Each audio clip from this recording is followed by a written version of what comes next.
Good morning, students. How are you? You are first time seeing me. My name is Veena Gaudar and I will be teaching you science in the 6th standard. Today we are going to study the third chapter, fiber to fabric. Now we have been using this fabric in our house, in our daily life. Many things are made of this fabric. This fabric can be also converted into different types of clothes, pant, shirt, skirts, other kind of dresses, or also they are also used for making different types of curtains or towels, napkins, etc. Now if you see this is a piece of fabric. Some threads are coming out of this fabric. These threads, they are known as yarn, and this is a single yarn. If you try to scratch it with your fingernails, then you can see that some smaller fibers are coming out of these. So these thinner threads, they are known as the fibers. You can see here.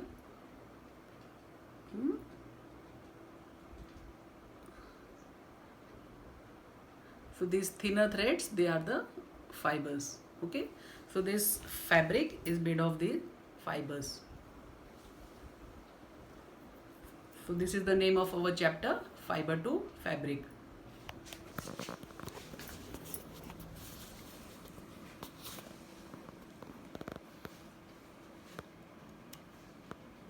Now the types of fibers.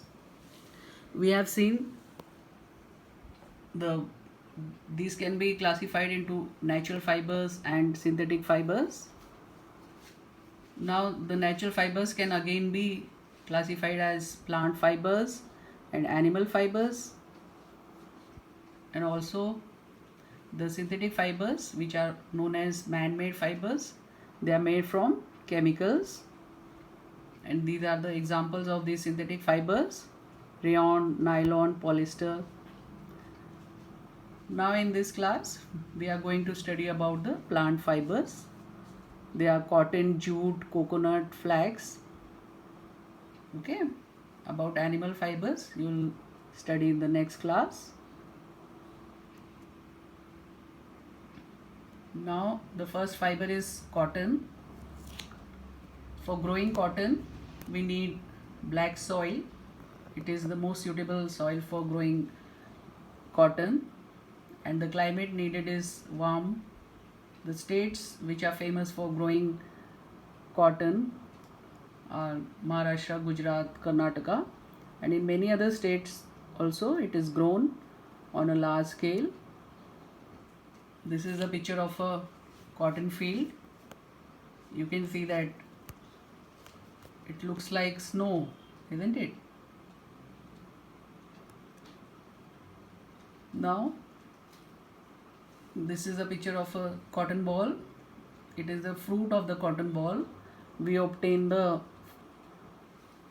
cotton fibers from the fruit of the cotton plant, which is called cotton ball. Now when the fibers are obtained from the plant, they contain many seeds in it. Therefore it is very important to remove the seeds from the fibers. So the process of removing the seeds from fiber is known as ginning. Okay, so here this is a ginning machine which separates the seeds from the fiber. So this is the definition of ginning. Ginning process is done by combing. It can be done with hands also. Now when the fibers are obtained from the cotton balls, then we cannot use the fibers directly, so they are spun. So the process of making yarn from fibers is called spinning. Okay, now a small activity, we are going to see how fibers can be spun into yarn. or how this process of spinning is done.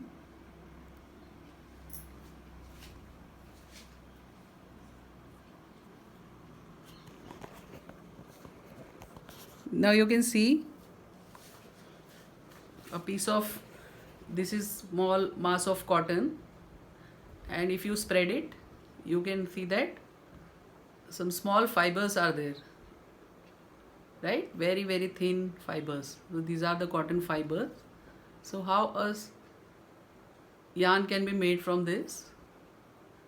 Now these fibers are drawn out and then they are twisted, okay, like this. They are twisted, and when they are twisted, you can see that we get a thin yarn which is stronger than the fibers, isn't it? So two or more, in this way we get a stronger yarn, okay. Now this process is known as spinning.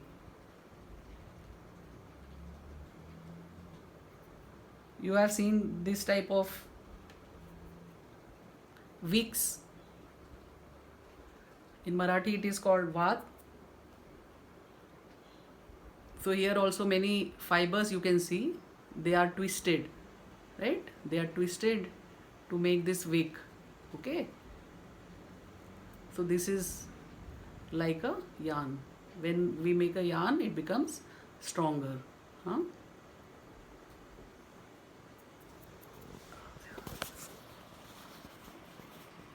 Okay, so the definition of spinning: the process of making yarn from fiber is called spinning. So in this process, fibers from a mass of cotton wool are drawn out and twisted, which brings the fibers together to make a yarn, okay. Now the process of spinning can be done using some devices such as hand spindle, spinning wheel, or spinning machine. You might have seen this is a charkha, or it is called spinning wheel. It was used by Gandhiji during the freedom struggle. You are familiar with this. Now next is hand spindle, or it is known as takli. This is a spinning machine. So when spinning on a large scale is done by using a spinning machine. Now after spinning gives us a yarn, but we need a fabric. So the process of making fabric from yarn is known as weaving. Weaving is done on machines which are known as looms, and looms, if they are hand operated, they are called hand loom, or when they are power operated, they are called power loom, okay. So this is a hand loom. Have you seen this anywhere? This is a power loom. So it is used for doing weaving at large scale. Large scale production can be done using a power loom. Now weaving can be done by different processes. So this is a simple process in which two sets of yarn are used. So it is known as weaving, and we get a fabric. This fabric can again be used for making clothes or saris. Now we get a fabric, different kinds of fabric or saris by using weaving. Now next process is knitting. Now in knitting process, a single yarn is used, and it is generally used for making sweaters, socks, or mufflers. So this is the process of knitting. Your mother might be doing this, might have seen it somewhere, and it is used for getting socks and mufflers. Now we will summarize the process of getting fiber, converting fibers into fabric, okay. Now fibers are converted into yarn, then yarn is converted into fabric, and the process of converting fibers into yarn is known as spinning, and yarn into fabric is known as weaving. I hope you understand this.